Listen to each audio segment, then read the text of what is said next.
أما بعد فأعوذ بالله من الشيطان الرجيم بسم الله الرحمن الرحيم وأن هذا صراطي مستقيما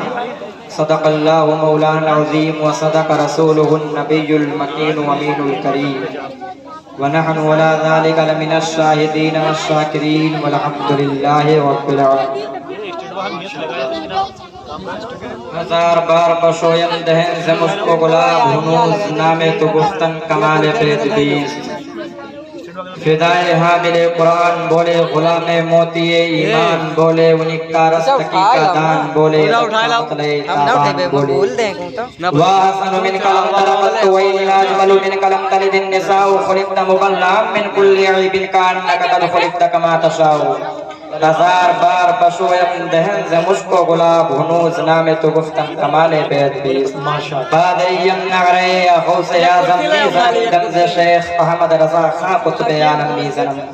سنیت کی جان حقانیت کی پہچان اللہ ان پہ مہربان سیدنا امام احمد رضا صاحب فاضل بریلوی علیہ رحمت الرضوان نے جب معنی علیہ و صحابی کا تفسیر پڑھا تو میرے امام نے کہا تھا کہ اہل سنت کا ہے بیڑا پار اصحاب حضور نجم ہے اور ناؤ ہے طرف رسول اللہ کی اور ایک موقع پر میرے امام نے کہا تھا کہ مومن وہ ہے جو ان کی عزت پر مرے دل سے تعظیم بھی تو کرتا ہے نجدی مرے دل سے اور پیر و مرشد حضور تاج شریعت علیہ الرحمہ فرماتے ہیں مسلک اعلیٰ حضرت پر قائم رہو زندگی دی گئی ہے اسی کے لیے اور مسلک اعلیٰ حضرت سلامت رہے ایک پہچان ہے دین نبی کے لیے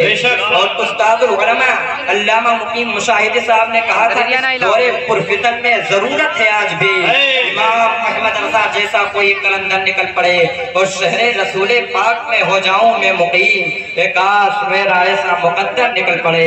آئیے نہایت ہی ادب و احترام کے ساتھ رب کے محبوب دانائے غیوب حاجی سبل ختم الرسول مولائے کل مکی سردار مدنی تاجدار دونوں علم کے مالک و مختار جناب محمد رسول اللہ صلی اللہ علیہ وسلم کے بارگاہ ناز میں درود شریف کا نذرانہ عقیدت سے پیش کریں پڑھیے بآواز اللہم صلی اللہ علیہ سیدنا مولانا محمد وعلی آل سیدنا مولانا محمد معدن الجود والکرم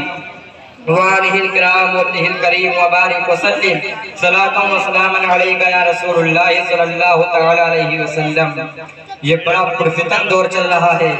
کیونکہ وہ لوگ آج مارنے اور مرنے کی بات کرتے ہیں جو اپنا نام تو حضرت عمر حضرت ابو بکر صدیق کے پاس آئے اور کہنے لگے کہ حضور اب قرآن کو ضائع ہونے سے کیسے بچایا جائے تو حضرت عمر نے ایک مشورہ دیا تھا کہ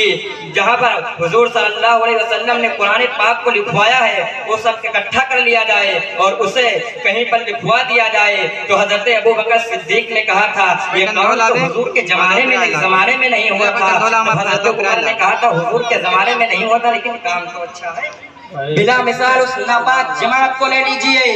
جو کہتی ہے کہ عرس مقدس منانا ایک کہا یہ کیا حضور کے زمانے میں منایا گیا تھا کیا مصطفیٰ جان رحمت صلی اللہ علیہ وسلم حضور کے زمانے میں پڑھا گیا تھا اگر حضور کے زمانے میں نہیں پڑھا گیا تھا تو کام تو اچھا ہے اور بریلی کے امام کی زبان میں کہو مصطفیٰ جان رحمت پہ لاکھوں صلات بدل ہدایت پہ لاکھوں صلات کیونکہ یہ وہی جماعت وہابیت ہے جو جس نے وسیلے کو شرک بتایا ہے نماز میں نبی کے خیال آنے کو برا کہا ہے اور جس نے نبی کے تعظیم کو اپنے بڑے بھائی کے برابر کرنے کو کہا ہے جب ہندوستان کے اندر ایسے ایسے فتنے جنم لے رہے تھے تو بریلی کے دھرتی پر امام احمد رضا نے کہا تھا ایک طرف حاسدی بندہ ہے تنہا سا تم پہ کروڑوں درود جب ایسے ایسے فتنے جنم لے رہے تھے تو جب ہند میں قید پر مسئلہ ہند میں قید پر وہ حملہ ہوتا ہے تو بریلی کے امام نے الدولت المکیہ لکھا اور جب ختم نبوت پر حملہ ہوتا ہے تو میرے امام نے جزا اللہ عدوہ بیبائی ختم النبوہ لکھا ہندوستان کے علماء اور عوام پر احسان کرتے ہوئے یہ کہا تھا کہ کیوں کہوں بے قصوں میں کیوں کہوں بے بسوں میں انہوں نے تم پر بھیجا تم بے نعرہ تکبیر نعرہ تکبیر نعرہ رسالہ مسلک اعلیٰ حضرت عرص مقدس ماشاءاللہ آج سنیوں کا حال معلوم کیا جائے اور پوچھا جائے کہ بتاؤ مصطفیٰ پر کتنی دیر درود پڑھتے ہو تو کہیں گے وقت نہیں ملتا ہے بریلی کے امام عصر کے میرے اعلیٰ حضرت کا یہ معمول تھا کہ عصر کی نماز پڑھ لی کمرے میں چلے جاتے تھے اور دروازہ بند کر لیتے تھے اور مصطفیٰ پر درود و سلام پڑھا کرتے تھے۔ اس کا کمال یہ ہوا کہ حضرت جمیل قادری کے بیٹے حضرت شاہ عبدالحمید علیہ السلام کہتے ہیں کہ ایک دن اعلیٰ حضرت سے اس شخص ملنے آیا۔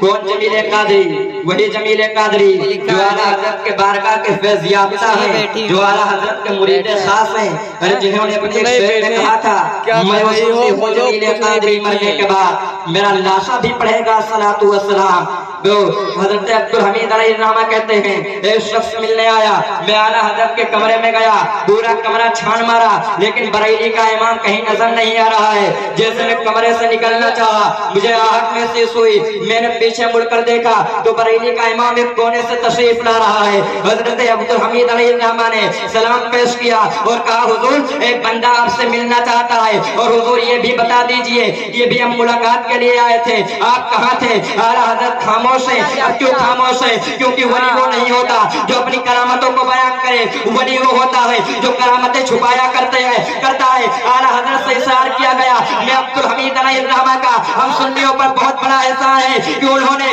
یہ سوال کر ان لوگوں کی بولتی بند کر دی جو اعلیٰ حضرت کو ولی نہیں مانتے اور بڑے مولانا کہتے گئے۔ میں کہتا ہوں اعلیٰ حضرت کے ولایت کو سمجھنے کے لیے اس شعر کو سمجھ، غور سے سن تو رضا، کعبے سے آتی ہے صدا، یہ تمہارے باپ کے لیے آواز نہیں آتی بلکہ تاج الشریعہ کے جد کریم کے لیے آتی ہے۔ ارے جنہوں نے کہا تھا جان ہے اس کے مصطفیٰ روز فضو کرے خدا، جس کو وہ درد کا مزہ نیازے دوا اٹھائے کیوں، ارے جن کی ٹولی یہ تھی کہ گھاٹ ہو کر عشق میں آرام سے سونا ملا، جان کی شیر ہے لپتر۔ سبحان اللہ سبحان اللہ۔ وَأَنَّ هَذَا صِرَاطِي مُسْتَقِيمًا، قرآن کہتا ہے بے شک یہ سیدھا راستہ ہے، تم اسی کی پیروی کرو، اور بہت سارے راستے ہیں ان کی پیروی نہیں کرنا ہے۔ ہم نے کہا صلح کلیت کا ایک مزاج ہے کہ دیوبندی کو بھی مانو، وہابی کو بھی مانو، اہل حدیث کو بھی مانو، چغلانوی کو بھی مانو، لیکن قرآن کہتا ہے فَاتَّبِعُوا السُّبُلَ فَتَفَرَّقَ بِكُمْ عَنْ سَبِيلِهِ۔ سب کو مانے کے چکر میں کہیں راستہ بھی آسان نکل جائے، کہیں عقیدہ بھی آسان نکل جائے۔ تو حضرت امام احمد ابن حنبل اپنی کتاب مسند امام احمد ابن حنبل کے اندر اور امام ابن ماجہ اپنی کتاب ابن ماجہ کے اندر یہ حدیث تحریر فرماتے ہیں، خطا لنا رسول اللہ صلی اللہ علیہ وسلم خطا، کہ میرے نبی کریم صلی اللہ علیہ وسلم نے ایک لائن کھینچی، ایک نشان بنایا زمین میں، ایک لائن کھینچنے کے بعد ارشاد فرمایا ھذا سبیل اللہ، اور آگے ارشاد فرماتے ہیں ثم خط خطوطا یمینہ وعن شمالہ ثم قال علی کل منها شیطان یدعو الیہ، اور بہت سارے راستے ہیں ان کی پیروی نہیں کرنا ہے، ان پر نہیں چلنا ہے۔ ہم نے کہا ہر راستے پر ایک شیطان بیٹھا ہوا ہے، ہم نے کہا ان شیطانوں کا پتہ کیسے چلے؟ کہیں پر اشرف علی تھانوی بیٹھا ہوا ہے تو کہیں پر عبد الماجد دریابادی بیٹھا ہوا ہے، کہیں پر محمد علی چونا گڑی بیٹھا ہوا ہے، اور دور حاضر کے اندر کہیں پر توصیف الرحمان بیٹھا ہوا ہے، کہیں پر جرجیت انصاری بیٹھا ہوا ہے۔ ہم نے کہا ان شیطانوں کا پتہ کیسے چلے؟ تو میرے نبی کریم صلی اللہ علیہ وسلم کی حدیث ہے، متعدد کتب حدیث کے اندر اس حدیث کو ذکر کیا گیا ہے، ان بنی اسرائیل افترقت علیہ 71 فرقہ، قوم بنی اسرائیل 72 فرقوں میں بڑھ گئی تھی، کسی میں 71 کا لفظ ہے۔ آگے ارشاد فرماتے ہیں وستفترق امتی علی 72 فرقہ، کہ میری امت ان قریب 73 فرقوں میں بڑھ جائے گی، کلهم فی النار، سب کے سب جہنمی ہے، الا ملت واحدہ، ایک فرقہ جنتی ہے۔ اب یاد رکھو حدیث افطرا کا مطلب کوئی یہ پیش کرتا ہے کہ جو بندیوں کو تھوڑی سزا دی جائے گی اس کے بعد جنت میں ڈال دیا جائے گا، یقیناً وہ غلط ہے، اور صحیح تشریح وہ ہے جو بریلی کے تاج الشریعہ نے کی ہے، اور ان جدید محققین کا کمر توڑ کر یہ بتا دیا ہے کہ سنو اگر کوئی نجات پانے والی فرقہ ہے تو مسلک اہل سنت والجماعت ہے، اور ایک شعر کہا تھا کہ مسلک اعلیٰ حضرت پر قائم رہو، زندگی دی گئی ہے اسی کے لیے۔ نعرہ تکبیر، نعرہ رسالت، عرص مقدس، نعرہ تکبیر، اللہ اکبر۔ تیرے غلاموں کا نقش قدم ہے راہ نجات، وہ کیا بہک سکے جو یہ راہ لے کے چلے، اور بہرحال مسلک اعلیٰ حضرت پر قائم رہو، زندگی دی گئی ہے اسی کے لیے۔ سرفروشی کی تمنا ہمارے دل میں ہے، دیکھتا ہوں زور کتنا بازوئے قاتل میں ہے، ہمیں علی نے